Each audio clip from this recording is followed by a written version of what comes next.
Muito boa tarde.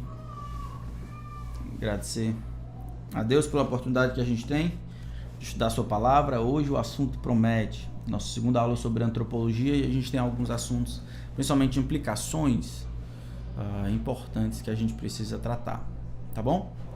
Então, vá me dizendo aí se está tudo direito, se vocês estão conseguindo ouvir.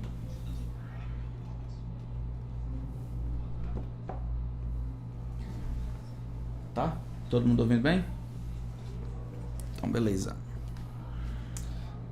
Certo.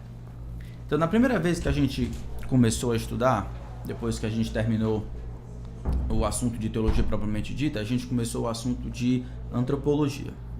E aí a gente definiu antropologia como aquela ciência relacionada ao homem, a maneira de perceber o ser humano, a humanidade. E aí o pastor Gerson tentou nos ajudar de que a maneira como você observa o homem, ou a maneira como você decide olhar para o homem, isso vai influenciar grandemente as suas conclusões a respeito do homem. Se você vê o homem como um animal racional, então a maneira como você postula os propósitos para os quais o homem existe, ou a questão da necessidade, ou outras questões vão acabar sendo influenciadas pela sua percepção. O homem como máquina, o homem como animal, o homem como um produto social.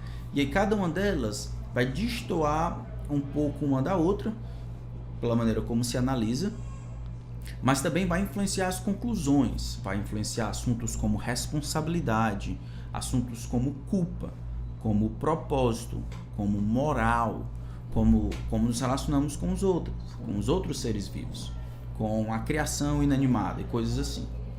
Então nós vimos que no final das contas, nós precisamos começar o nosso estudo a respeito do homem, tentando responder o que Deus diz a respeito do homem. Como Deus define o homem? O que Deus tem dito a respeito do homem? Por isso que a antropologia que nós vamos olhar é uma antropologia bíblica. Deus, então, pressupõe-se, Deus, então, criou o mundo e revelou a sua vontade para o mundo, e ele, como criador de tudo que existe, do homem incluso, o homem, então, é visto como criação de Deus, ou uma coroa da criação, como imagem e semelhança de Deus. Essa é a coisa mais distintiva que existe na criação do homem. Isso é a própria essência de quem o homem é. O homem foi criado destoando das outras criações como sendo imagem e semelhança de Deus. Então você tem a sua nota aí, senão você pode pedir, o pastor Júnior pode mandar para você, mas ela está lá no grupo. Você pode talvez mandar para os seus amigos, ou qualquer pessoa pode pedir, e aí alguém pode ajudar você, tá certo? De onde é que vem essa história de o homem sendo a imagem e semelhança de Deus? Diz assim, em Gênesis capítulo 1, a partir do verso 26, diz assim: Também disse Deus, façamos o homem à nossa imagem, conforme a nossa semelhança. Tenha ele domínio sobre os peixes do mar, sobre as aves dos céus, sobre os animais domésticos, sobre toda a terra e sobre todos os répteis que rastejam pela terra. Criou, pois, Deus o homem à sua imagem. A imagem de Deus o criou. Homem e mulher os criou. Então, a ideia do homem ser imagem e semelhança de Deus, ela está na própria Escritura. Não é uma invenção, não é uma invenção pastoral, uma invenção da igreja. Nos primeiros 5 livros é a maneira como Deus descreve a sua criação. A criação do homem é um pouco diferente, na verdade. Deus sopra nas suas narinas o fôlego da vida e o homem passa a ser alma vivente. Tudo é repleto de uma certa especificidade, especialidade. O homem é único. Quando eu digo homem é humanidade. Homem e mulher são únicos, completamente diferentes da criação, completamente diferentes do Criador, né? O homem, ele não é um pedaço do Criador. O homem é a imagem e semelhança de Deus. Então, se você pegar aí sua nota, a pergunta é assim: como Deus nos fez semelhantes a Ele próprio? Em que sentido o homem é a imagem e semelhança de Deus? E quais são as implicações disso? Criação do homem como imagem e semelhança de Deus. E aí começamos com uma anotação muito interessante que a gente tira do livro do Príncipe Caspian, de C.S. Lewis. Ele diz assim: ser descendente de Adão e Eva é honra grande o suficiente para que o mendigo mais miserável possa andar de cabeça erguida, e também vergonha suficientemente grande para fazer vergar os ombros do maior imperador da terra. Dê-se assim por satisfeito. Então, mesmo naquela literatura, C.S. Lewis tenta incutir o que ele acreditava, vindo da Escritura como cristão, de que descender de Adão e Eva, isso é, ser filho de Adão e Eva, e dessa forma ter sido criado por Deus, ser a imagem e semelhança de Deus, e assim descendente de Adão, carrega um ponto positivo e um ponto negativo. O ponto positivo é que isso confere dignidade a qualquer pessoa, muito embora na percepção do mundo ele tenha demérito, o pior mendigo de toda a terra. Confere a ele dignidade por ter sido criado à imagem e semelhança de Deus. Da mesma forma, isso faz vergar o imperador mais excelente de toda a terra. Hoje nós vamos ficar com a primeira parte, a dignidade, ou as coisas que são, as coisas boas, que são relacionadas ao fato do homem ser a imagem e semelhança de Deus. Mas o que existe tão especial e ao mesmo tempo assustador em descender de Adão? A parte especial de descender de Adão está no fato de que ele foi criado à imagem e semelhança de Deus. Vamos analisar isso hoje e deixar a vergonha para um outro momento, tá certo? Vamos tentar focalizar na parte da dignidade. Então a gente lê o texto, diz que foi feita a imagem e semelhança de Deus. E eu quero passear com vocês rapidamente pela história da igreja e ver que esse conceito de imagem e semelhança de Deus tem sido entendido de maneira diferente ao longo da história. Então o homem tem sido definido em sua essência como imagem, ele não comporta a imagem, ele é a imagem e a semelhança de Deus. Mas como isso foi entendido, é diferente, tá certo? Por exemplo, os pais da igreja, e diferentes pais, os pais da igreja, eles concordavam que a imagem de Deus consistia primordialmente das características morais, racionais e de sua capacidade para a santidade. Somente os homens, nessa última parte, somente os homens poderiam eventualmente tornarem-se santos. Se crendo em Cristo e cumprindo seus mandamentos, poderiam agregar-se o fator de serem semelhantes a Cristo no sentido de santidade.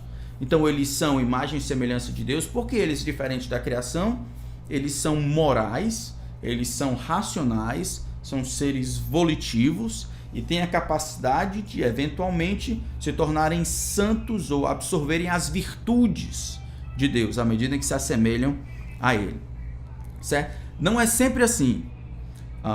Nem todos perceberam dessa maneira, tá bom? Alguns fizeram a diferença entre imagem e semelhança. No meu caso, por exemplo, de Tertuliano, ele acreditava que imagem era relacionado ao físico, enquanto semelhança era relacionada à moral e às virtudes. Imagem e semelhança eram duas coisas, eles fizeram essa distinção. Irineu também acreditou da mesma coisa. Irineu achou que as virtudes relacionadas à sua santidade, à sua moralidade, à sua semelhança, assim, quanto mais perto, mais próximo ele se tornava de Cristo, era a função da semelhança. E a outra, a primeira parte, que diz respeito à imagem, era quanto parecido, era o homem em si mesmo, era a essência do homem. As últimas poderiam ser perdidas ou cultivadas. As primeiras diziam respeito à imagem, diziam respeito àquilo que o homem era por natureza. Agostinho, Hipólito e muitos outros continuaram com essa distinção, tá bom? Entre imagem e semelhança, apesar de pequenas nuances. Aqui eles começaram a introduzir o termo de justiça própria. O homem foi criado com justiça própria, semelhança no sentido de santidade, uma santidade positiva. Eles foram criados perfeitos, com essa justiça própria. Na Idade Média, o conceito muda um pouco. Então, os escolásticos, eles entenderam que a imagem incluía as faculdades intelectuais da razão e da liberdade, e a semelhança consistia na justiça original.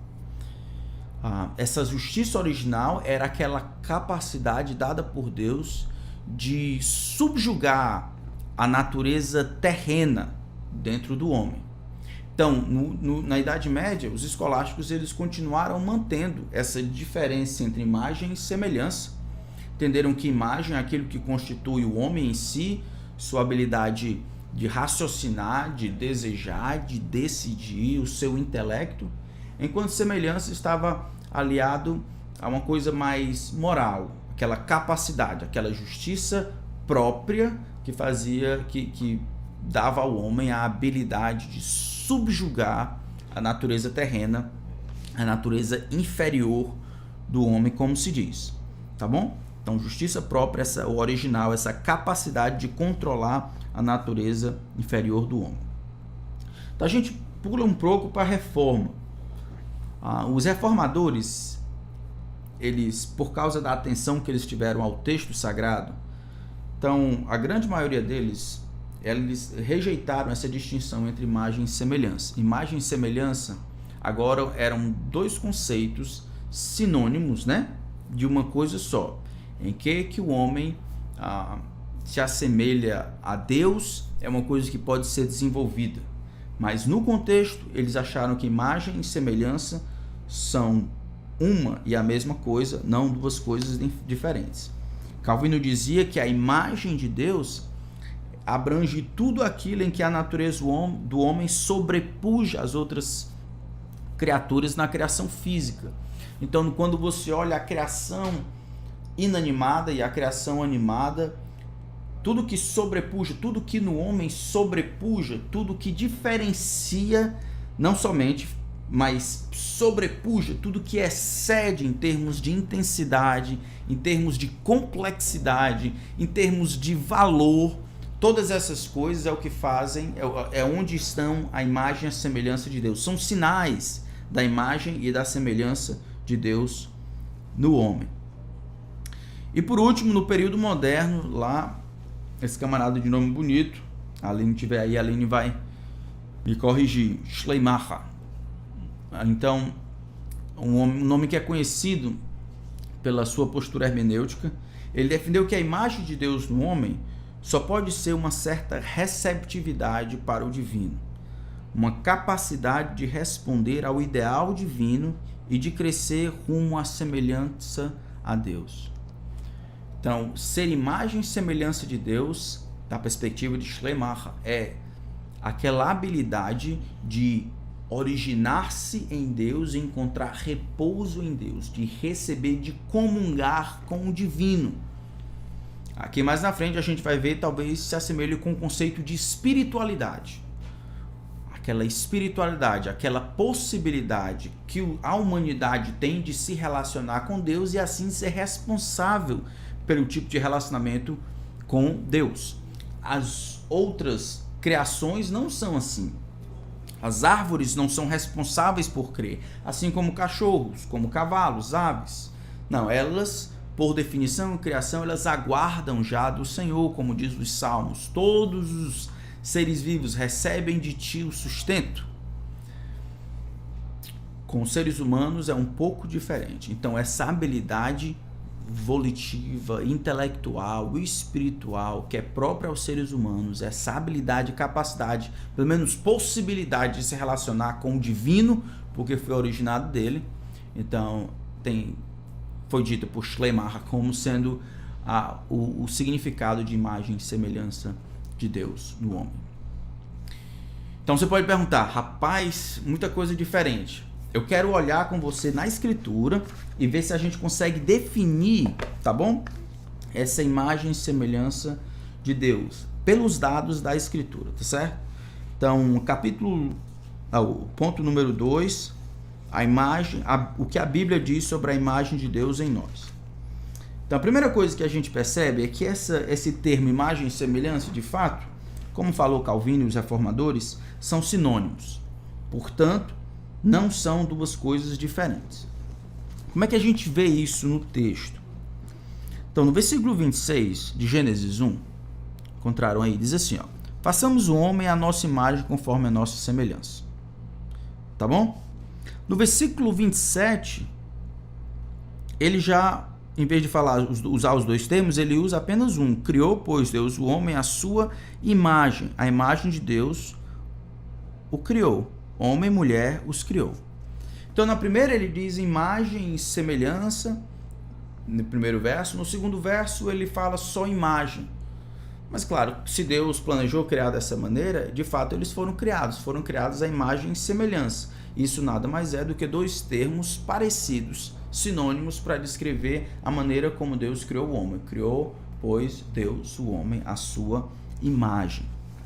Capítulo 5 do livro de Gênesis também pode dar uma indicação. Diz assim: este é o livro da genealogia de Adão, no dia em que Deus criou o homem. A semelhança de Deus o fez. Aqui, ao invés da palavra imagem, a palavra aparece como semelhança. É como se usasse um pelo outro, os dois explicando ou indicando a mesma coisa. O homem é a imagem ou a semelhança, ou imagem e semelhança de Deus. Versículo 3. De Gênesis 5. Viveu Adão 130 anos, gerou um filho à sua semelhança. Um filho conforme a sua imagem. Ele chamou Sete. Muito interessante isso aqui. Porque talvez dê uma ideia do que seria imagem e semelhança. Mas por enquanto a gente está vendo só os termos. Os termos são usados de maneira intercambiável, tá certo? A imagem significa imagem e semelhança. É parecido, porém distinto. Similar, porém distinto. Em que o homem se parece com Deus? Em que o homem difere de Deus? Essa é mais fácil. Que o homem se parece tem que ser mais difícil. Capítulo 9 de Gênesis. E eu escolhi apenas o livro de Gênesis para que fique no contexto. Capítulo 9, versículo 6. Ele falando sobre a pena capital. Se alguém derramar o sangue do homem, que depois do dilúvio, se alguém derramar o sangue do homem, pelo homem se derramará o seu. Porque Deus fez o homem segundo a sua imagem.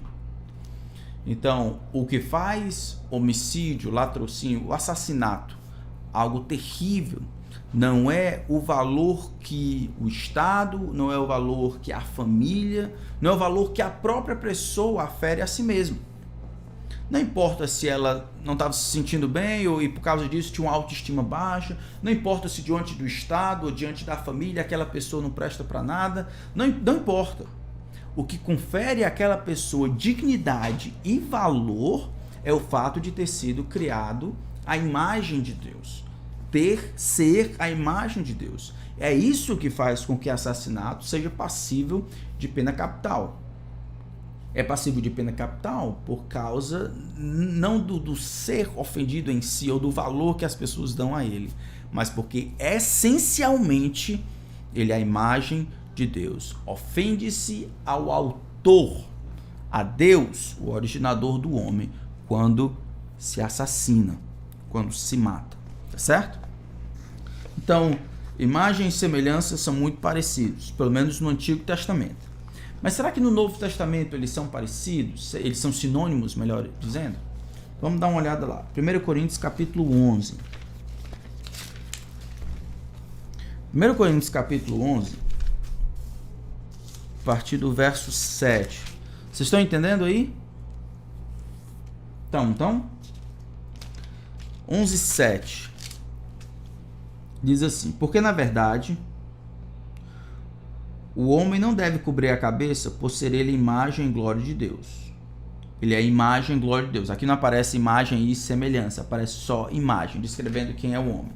A gente não precisa ir no contexto, mas só para que os irmãos entendam que aqui descreve-se o homem com os mesmos elementos que foram descritos no Antigo Testamento. Então, no Antigo Testamento, o homem era imagem de Deus. No Novo Testamento, o homem é imagem de Deus. O que é interessante? O que é importante nisso? Em Gênesis capítulo 1, versículo 26 e 27, ali relata a criação do homem. O homem é criado à imagem e semelhança de Deus. Capítulo 5 já é depois do capítulo 3. Isso significa que no capítulo 3, depois da entrada do pecado no mundo, depois do homem se tornar pecador, desobediente, rebelde, traidor, o homem não perde essa imagem. Porque no capítulo 9, versículo 6, falando sobre a pena capital, Deus ainda disse, deve ser morto quem matar o outro homem, porque Deus fez o homem à sua imagem. No Novo Testamento, do mesmo jeito. Então, os pecados dos homens estão aumentando, o homem ainda é pecador, mas o homem não perde essa imagem, aquilo que ele é como pessoa, aquilo que ele é, a capacidade ou a definição de humanidade está atrelada ao seu Criador, não a uma convenção social. Por isso que homens não se tornam humanos. Eles ou são ou não são à medida em que foram criados por Deus. Por isso não existe meio humano, não existe mais humano, não existe humano em potencial. De uma perspectiva bíblica, existem seres humanos, todos aqueles que na ponta e na origem remetem a Adão, que foi criado pela mão do próprio Deus. Tá bom? Muito cuidado. Não são a possibilidade de movimentos que faz com que ele seja humano. Não é a possibilidade de exercitar determinadas coisas, ou de ser produtivo, ou da utilidade que ele tem. Não é a idade dele, certo? Não é a possibilidade de produzir para a humanidade. O que faz ele humano é o fato de descender de Adão e Adão ter sido criado por Deus. Então, junto com ele, todos os outros são a imagem de Deus. Essa é por uma ótica cristã, uma cosmovisão cristã. Da mesma forma, Tiago capítulo 3. Tiago capítulo 3, versículo 9. Com ela, falando da língua, diz: com ela bendizemos ao Senhor e Pai, também com ela amaldiçoamos os homens feitos à semelhança de Deus. Aqui não aparece a palavra imagem, aparece a palavra semelhança. Não aparece a palavra imagem, aparece a palavra semelhança. Então, a gente precisa entender o que essas coisas estão indicando para nós. Imagem e semelhança são sinônimos, se referem a que o homem é, e elas também não são perdidas com a entrada do pecado no mundo. Tá bom? Letra B. Se a imagem de Deus inclui o conceito de justiça original. Deixa eu tentar explicar o conceito de justiça original. A justiça original é um conceito que diz que o homem foi criado não com o senso de justiça apenas, ou o homem foi criado como uma tábula rasa. O homem foi criado no apagão, como uma inocência. E assim ele foi aprendendo com o tempo as coisas que eram a aferir valor às coisas. Então o homem foi criado na completa inocência, foi criado moralmente neutro. Não é assim que a Bíblia diz. No capítulo 1, né, do versículo 31, Deus olha para a humanidade e diz: ISO 9001, né? Viu Deus tudo quanto fizera, e eis que era muito bom. Então era muito bom. O homem incluso, homem e mulher, claro, incluso. Então os dois, sendo criação de Deus, eles receberam o ISO 9001. Então essa justiça própria significa que o homem nasce bom. Ele não nasce neutro, não nasce mal, não nasce um pouquinho do bem no mal, um pouquinho do mal no bem, não nasce em dualidade. Ele nasce bom, a semelhança de quem o havia criado. O homem nasce bom. Letra C. O que mais que a gente pode ver sobre essa imagem e semelhança de Deus?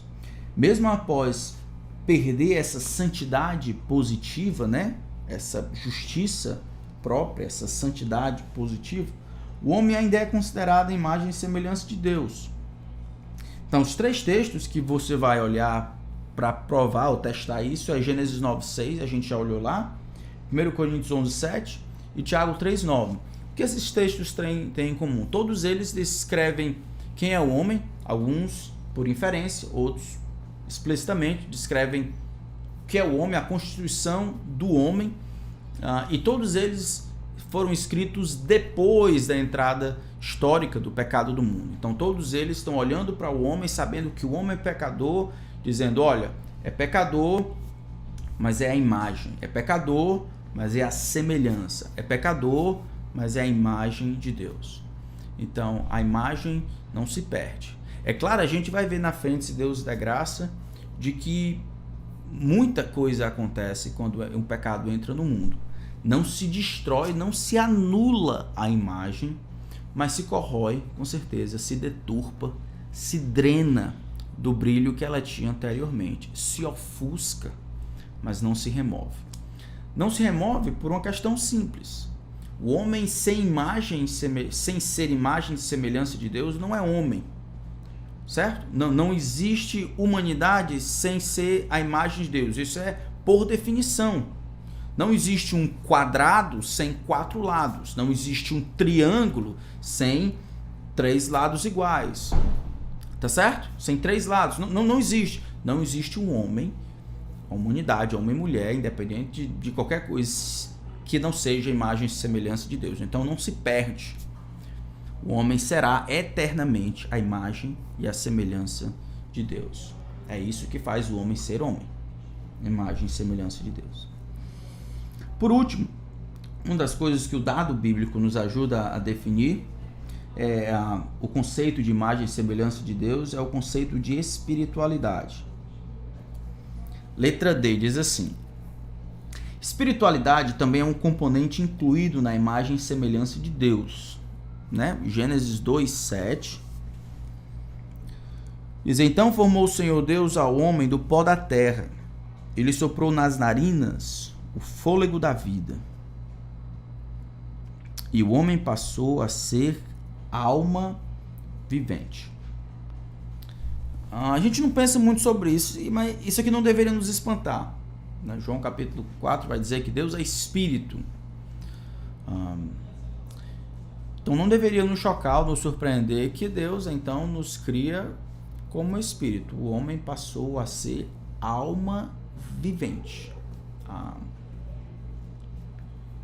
Então a gente vai ter a oportunidade de estudar sobre a origem da alma, ou a definição de alma, de espírito. Por enquanto eu só quero que a gente compreenda que existe uma parte material e uma parte imaterial.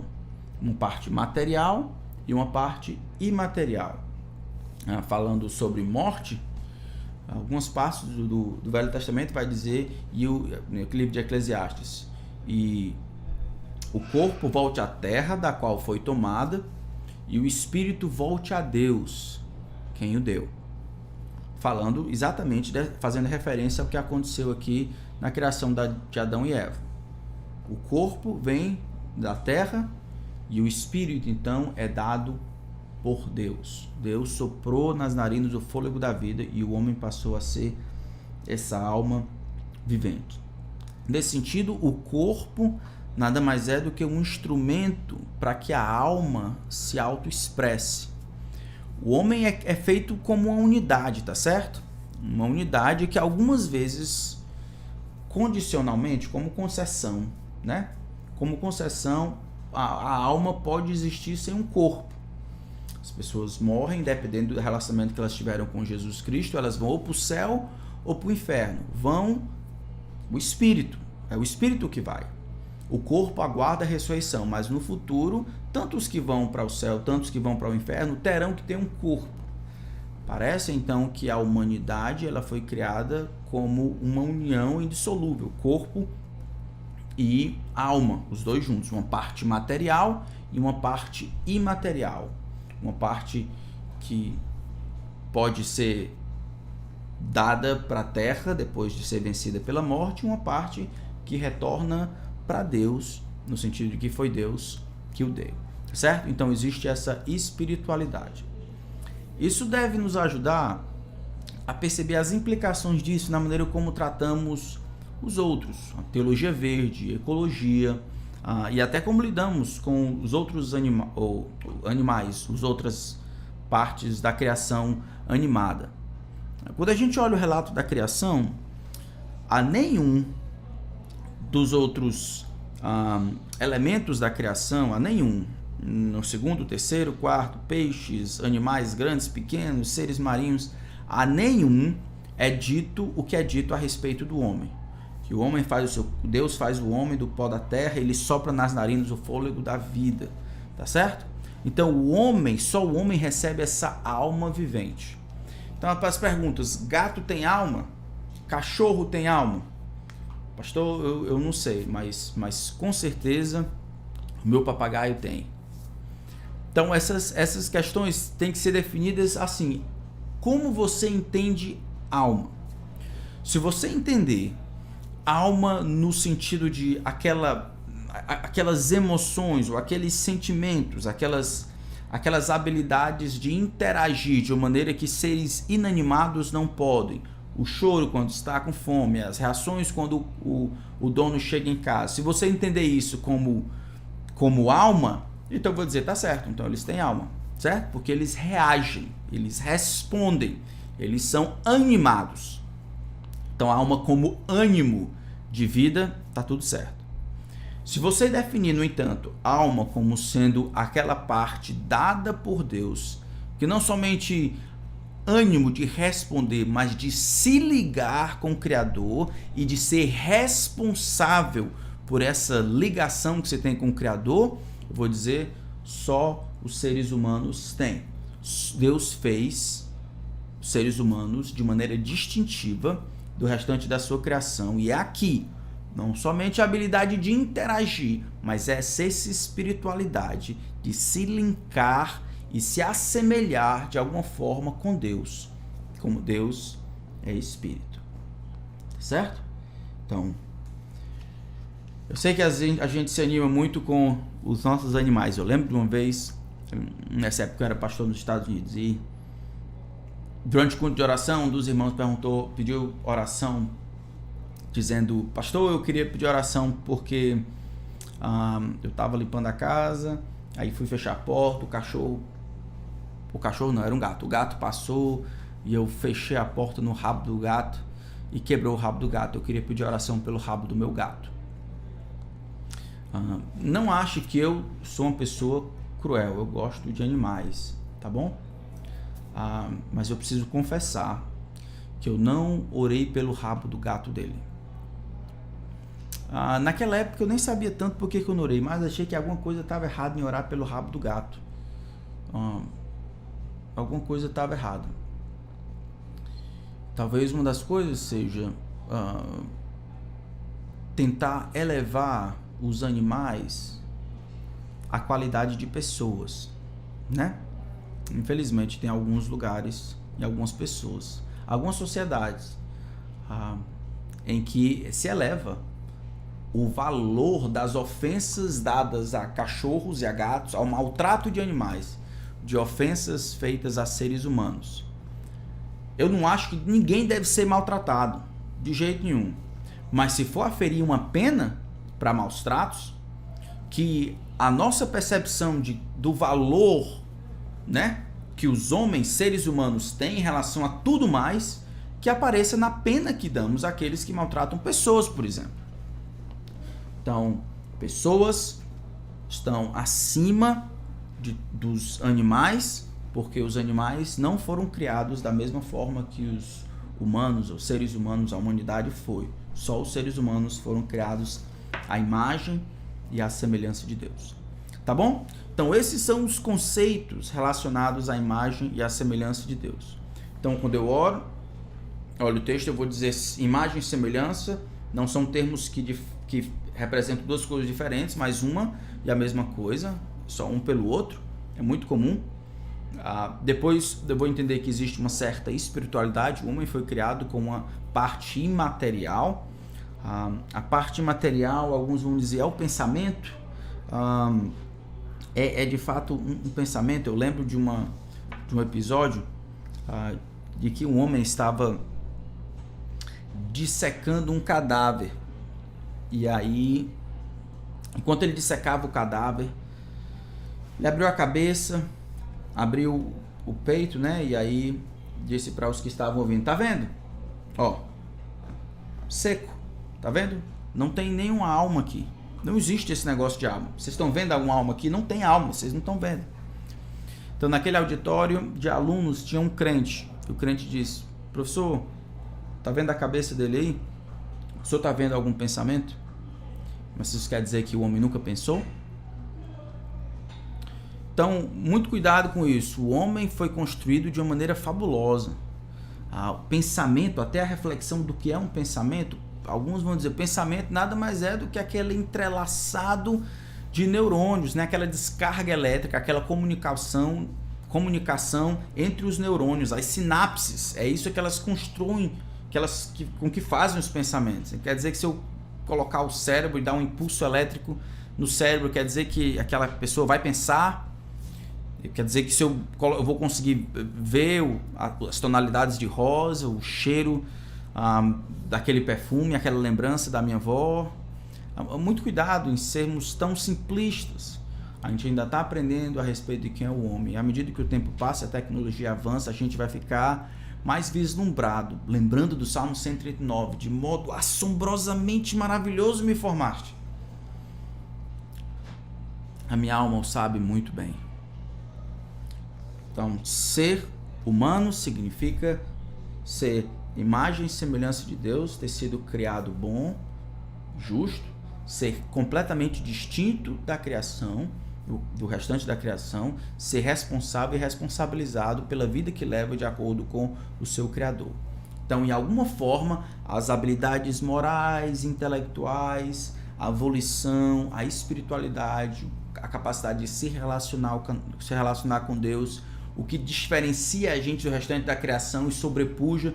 Então você pode pegar todos esses fatores, é muito difícil definir completamente o que é, mas tudo que é diferente, distintivo, tudo que nos liga, nos aponta ao Criador, tudo que nos difere do restante da criação, essas devem ser entendidas como imagem e semelhança de Deus. No versículo 28, por exemplo, lá, ele manda que se cuide da terra, essa habilidade também de governar, de cuidar das coisas, como sendo representante de Deus na terra, de representar a Deus no mundo, com certeza é a imagem, é um aspecto da imagem e semelhança de Deus que nós, como seres humanos, temos.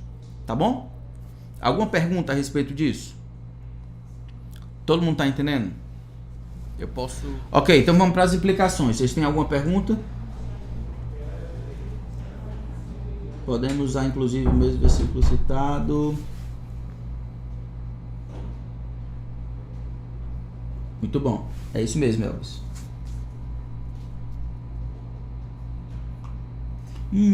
Separação. Elvis, muito legal seu questionamento.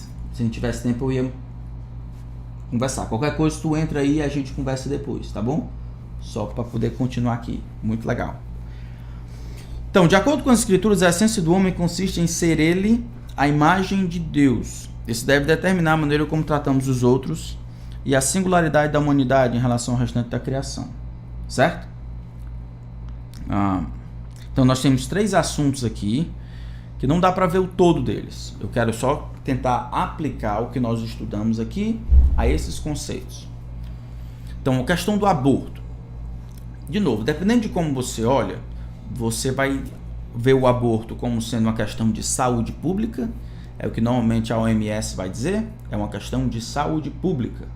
Muita gente vai dizer, aí eles vão tentar coisificar, como se diz, coisificar o bebê ou a pessoa que está no ventre, às vezes até o 6º mês, porque dizendo que ela é um feto, é um aglomerado de moléculas, é uma pessoa em potencial, coisas assim.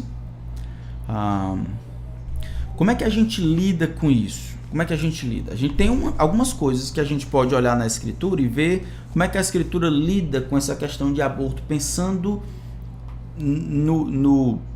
na antropologia. Então, no Salmo 139, veja como o salmista descreve a si mesmo. Salmo 139, então ele descreve a si mesmo dentro do ventre materno. Ele diz assim: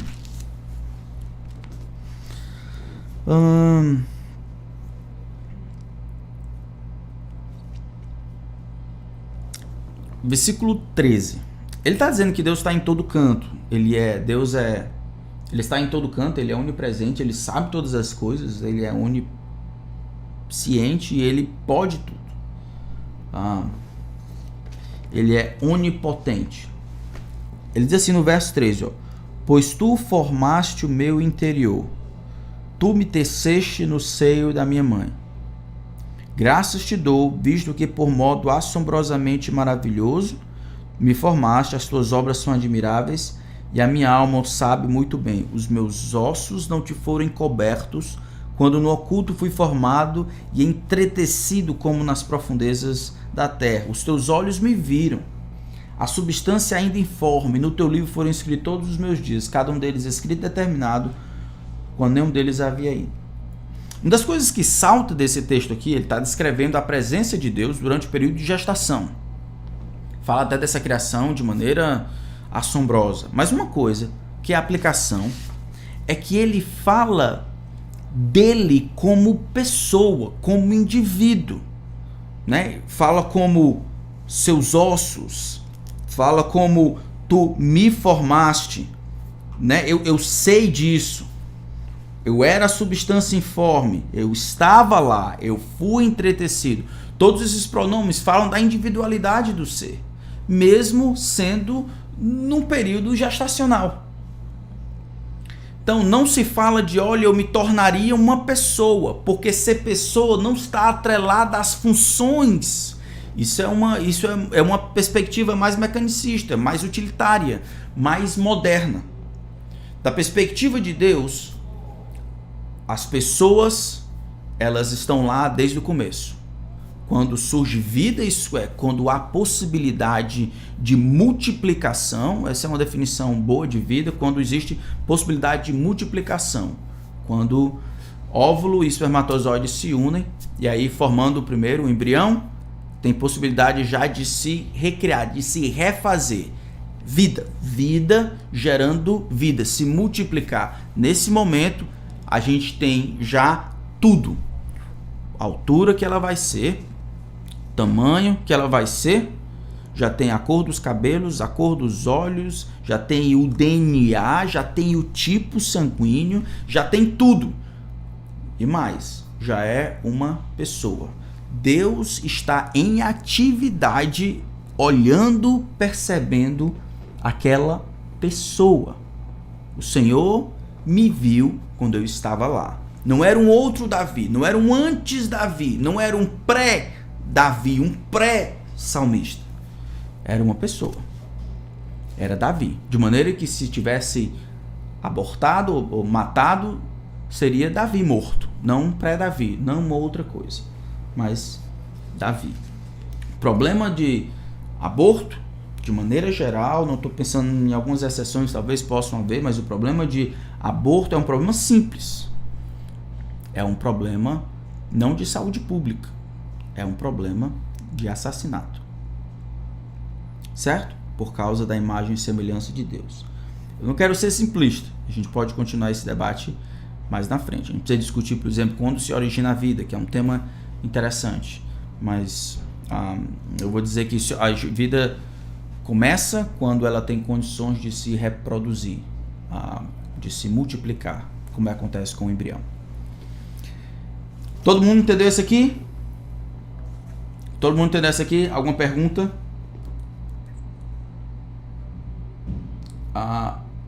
Alguma pergunta? Não.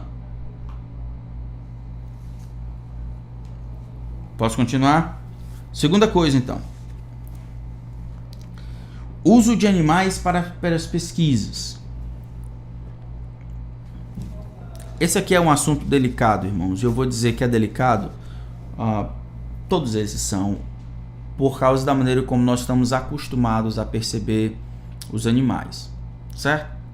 Os animais são inocentes, sempre são inocentes. Os homens não são, os animais são inocentes, né?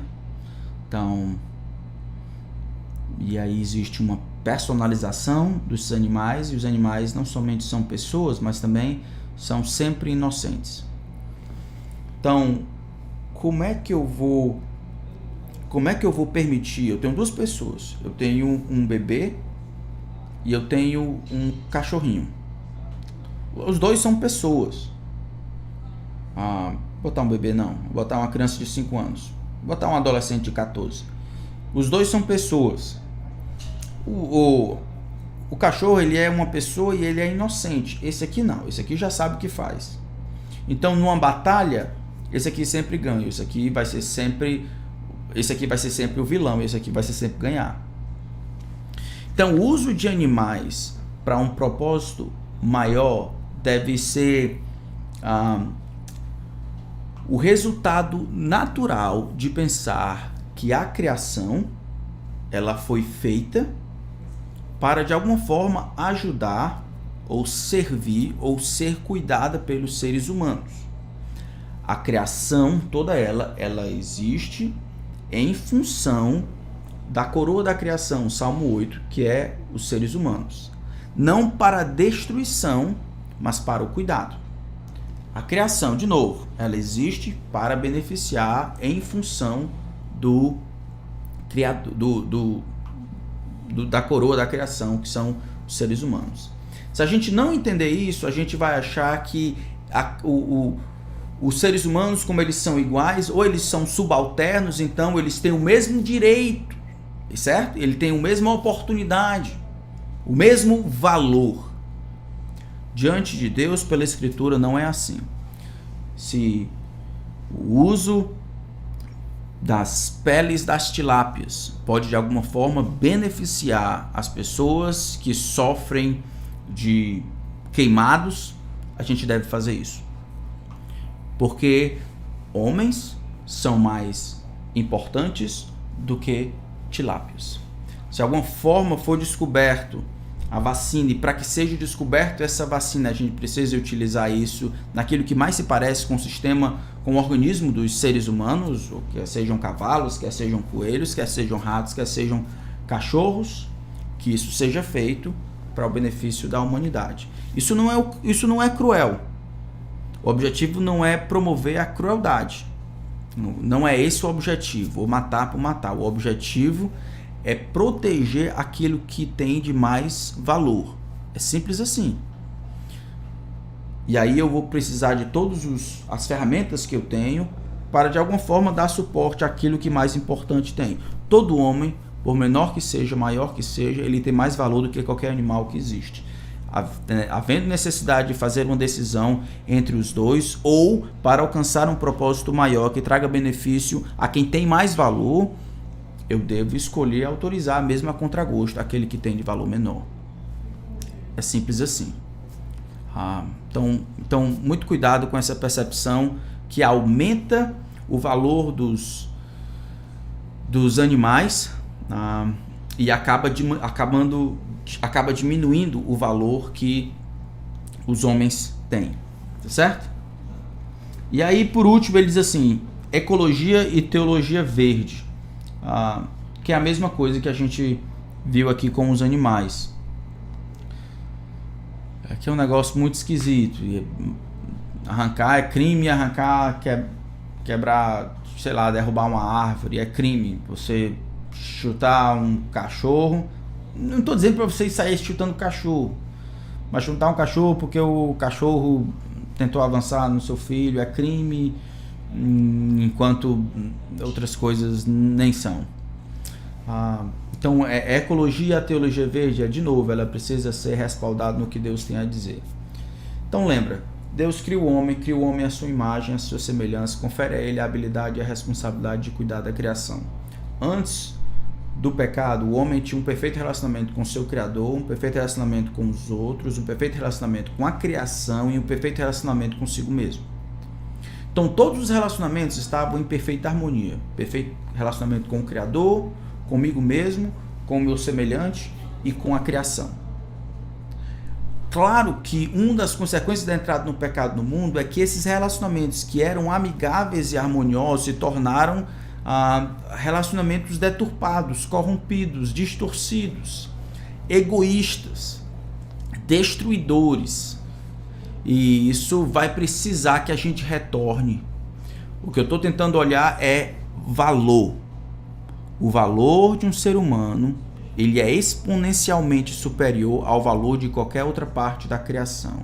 E se houver a opção, não de maneira degradatória, mas de maneira correta, equilibrada e eficiente, mas mesmo assim custosa, de beneficiar a humanidade em detrimento, mesmo a contragosto, de animais, ou plantas, ou árvores, ou parques, ou a biodiversidade, isso precisa ser encarado.